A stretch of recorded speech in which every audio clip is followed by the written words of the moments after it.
Hello everyone, my name is Ryan Strange, and this is my third posting for this course, week 3. And I'm talking about the historical books, or a few of the historical books, and the leadership of humans and the concern of human leadership that is presented in them. The historical books provide, or at least these historical books provide some of the most compelling pictures of the development of Israel from the conquering of the Promised Land to the appointment of the first king to the exile of the nation from her land. The books portray the leadership of Israel and the appointments that were given to the different people in the nation. This presented a number of difficulties for this nation, for the nation of Israel. The first difficulty that I see with human leadership in these books is portrayed in the first chapter of Deuteronomy, where Moses acknowledges the burden that the leadership of Israel had been placed upon him. And he clearly states that the nation had grown quite large in number, and this responsibility was weighing heavily upon him. This is one of the biggest issues, I think, about human leadership, in that we are finite beings who are limited by what our body, our mind, and our emotions, quite honestly, can take. This is why I think in Moses' situation, he sought to appoint judges or delegates within the various divisions of the nation of Israel, the tribe, the clan, etc. Delegating responsibility to people who can handle it, and to wise men, and only taking the most difficult cases for himself. Another major concern, I think, with human leadership surfaces in a problem that a centralized figure who resides as a leader over people can many times garner the attention and the undeserved praise and admiration from the people that is only due to God. In the case of Gideon, God did mighty things through him, winning amazing battles in what seemed like overwhelming odds. The first, of course, that comes to mind is beating thousands of warriors with only 300 on his side. As we see, though, in Judges 8, the people did not praise God for these miraculous things that took place. They didn't praise God for their victory or make sacrifices to him. Rather, they tried to persuade Gideon to take up the mantle and rule over them as some kind of monarch. Of course, to his credit, Gideon quickly responds to this request, refusing it by plainly telling them that I will not rule over you, and my son will not rule over you. The Lord will rule over you. Gideon realized that it was not his right to rule over the people, but that it must be God alone who rules and who is praised. Now, this is a bit different when we get into the monarchies that are talked about in later books that we're going through, in that the monarchies are established by God. But of course, if we remember from the reading, they're very reluctantly established by God. The people cry out for a people, or for a king, when in reality they only needed God, and God alone should have been the leader of the people. Now, this issue with the monarchy, even though divinely appointed, they are corruptible, and they have a corruptible nature inherent in humanity. Even when the divinely appointed rulers of Israel often fell into such sins as idol worship and sexual immorality, which in many cases drove the nations to do the same.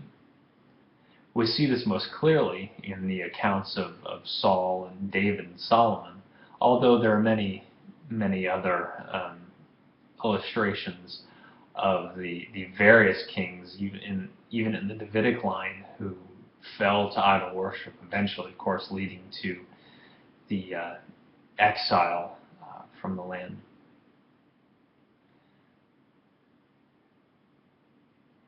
Now Saul suffered. Saul is one of the examples in that he offered an unlawful sacrifice before God right before a battle. He was very impatient, of course, with Samuel, who he was waiting on to come and offer the sacrifice. But he also seemed to be driven by fear, in that there was a mighty Philistine army that was preparing to go into combat with the people of Israel.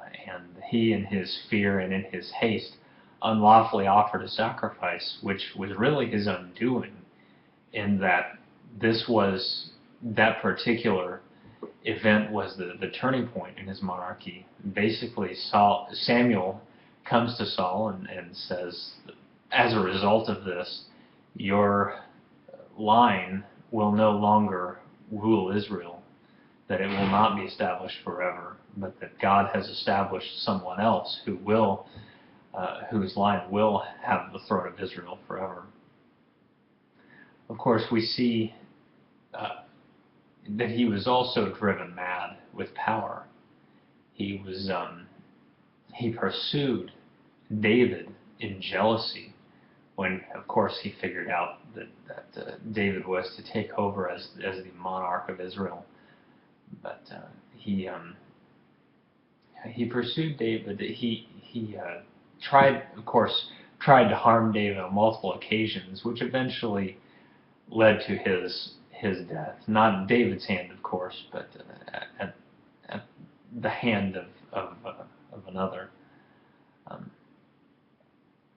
And of course, David is another example, in that even though he was considered a man after God's own heart, he fell into sin. Of course, we remember the sin with Bathsheba. The first sin was his staying home in the time of war and noticing this beautiful woman bathing on her rooftop, and he lusts after her, and of course commits adultery with her, which eventually, after a string of events, led to his murder of her husband. Solomon is yet another, and I know I'm running a little long here. Solomon is yet another example, in that he, of course, was given a great gift by God when God asked him what he desired, what he would be blessed with. Solomon asked for wisdom.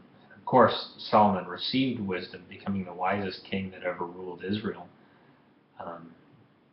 But at the same time, Solomon was still corruptible like these other kings, in that he unlawfully married women from other countries who served other gods, and allowed his lust of them, his lust for wealth, his lust for power, corrupt him to the point where he fell to the deities that his numerous wives had worshipped. He began to worship them as well.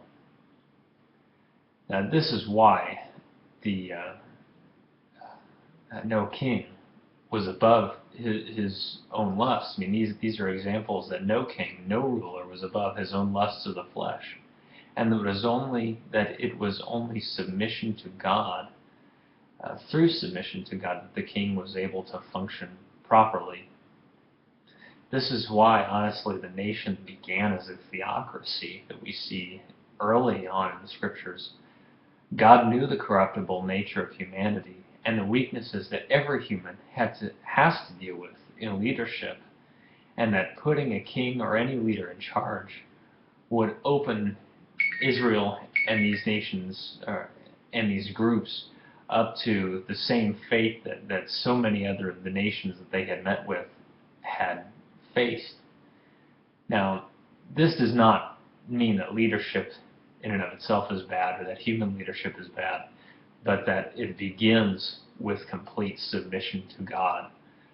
That is why the Mosaic leadership, of course, serves as the pinnacle for leadership within Israel, not because he was sinless, but because he lived in almost complete submission to God. He did have his failings, but it was at that time that the nation was almost the most pure form of theocracy.